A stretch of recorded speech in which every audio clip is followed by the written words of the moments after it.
Vous écoutez Europe 1, il est 9h30. Le journal des médias avec Thomas Joubert. Bonjour Thomas. Bonjour, à la une ce matin, le maire de Marseille, furieux contre l'image de sa ville dans les médias. Alessandra Sublet reste bien sur France 5 et TF1 va donner naissance à une 3e saison de Baby Boom.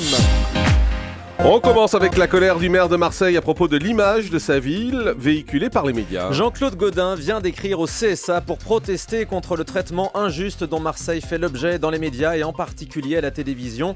Il estime que Marseille subit un procès à charge permanent depuis l'été dernier en raison des différents règlements de compte qui ont pu avoir lieu dans la ville. Mais Jean-Claude Gaudin rappelle qu'il existe une autre réalité marseillaise beaucoup plus positive qui n'est jamais mise en valeur dans les JT ou les débats télévisés. Selon lui, la situation devient insupportable pour une majorité des habitants.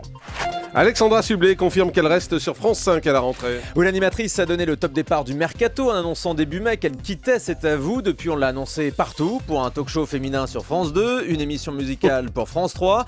Mais non, Alexandra Sublet reste sur France 5, comme on vous l'avait d'ailleurs annoncé dès le départ. Elle l'a confirmé à Yann Barthès vendredi soir sur Canal. La seule chose qui est concrète, c'est que je reste sur France 5. Mais pas France 2, non. Tout ce que vous avez entendu est faux, archi faux, Yann. Écoutez, alors je vais vous en dire un peu plus. Je reste sur France 5 et j'ai vendu à peu près, entre guillemets, j'essaye, 8-9 primes par an, donc un par mois, sur un projet qui me tient, mais vraiment à cœur depuis quelques temps. Très, très à cœur. Et sincèrement, c'est déjà bien.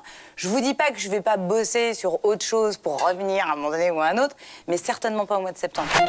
La parenthèse inattendue reviendra en 2e saison sur France 2. Mais une saison 2 plus courte, selon les informations de Closer. L'émission ne reviendra pas tout de suite à la rentrée, mais seulement à partir du mois de janvier 2014. Frédéric Lopez souhaite cultiver la rareté de son émission, d'autant plus que la production a du mal à trouver des invités d'univers différents comme ça toutes les semaines. TF1 lance une nouvelle saison de Baby Boom. Baby Boom, c'est l'émission qui suit le quotidien d'une maternité en plaçant des caméras jusque dans les salles d'accouchement. Après le succès des 2 premières saisons, la 3e est en cours de tournage et cette année, la production s'est installée à l'hôpital André Grégoire à Montreuil, en région parisienne.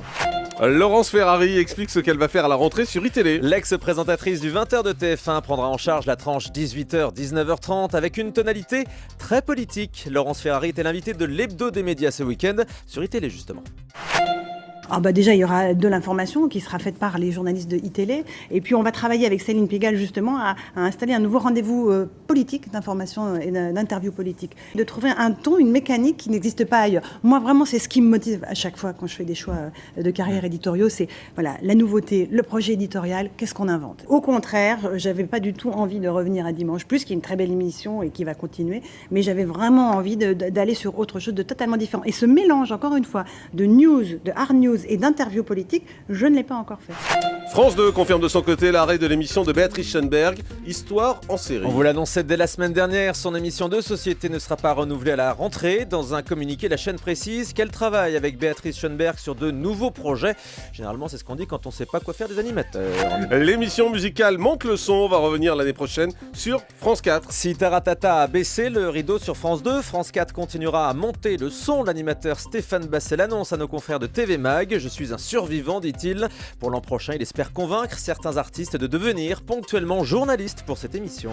C'est quoi, Monte le son ? C'est une émission musicale. Oui, ça, merci. D'accord, vous la connaissez autant que moi, je vois. Christine Bravo. C'est quoi France 4 ? Salaud. Christine Bravo rejoint la chaîne de la TNT Chérie 25.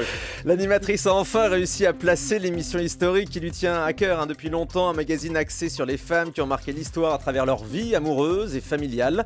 On a appris ce week-end dans Le Parisien que l'émission s'appellera Sous les jupons de l'histoire. 10 numéros de 52 minutes devraient être diffusés en prime time. Christine Bravo avait d'abord proposé ce projet à M6 qui était intéressé mais qui refusait qu'elle le présente à l'antenne. Pas très classe.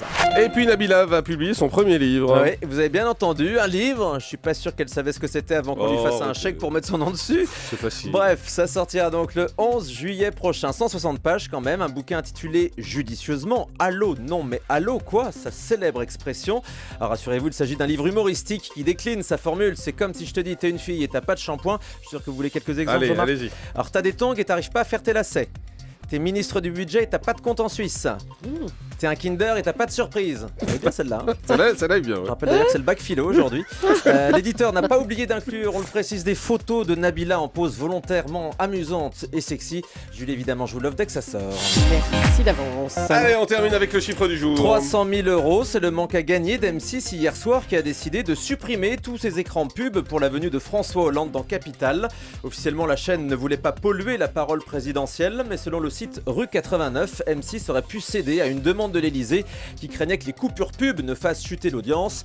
Il n'y a même pas eu besoin de ça, puisqu'on rappelle le score hier, seulement 2,8 millions de téléspectateurs. Effectivement, 2 841 000 sans pub, ce qui veut dire que s'il y avait eu des pubs, à mon avis, ils auraient fait moins de 2,5 millions hier soir dans ce Capital, qui est une vraie déception. L'Elysée espérant 5 millions, en tout cas c'est ce qui avait été dit, ce qui est d'ailleurs, à mon sens, un peu une erreur de communication, d'espérer et de laisser fuiter un chiffre comme ça d'audience la veille, puisqu'on ne sait jamais ce qui se passe du côté de la télé. Merci beaucoup Thomas.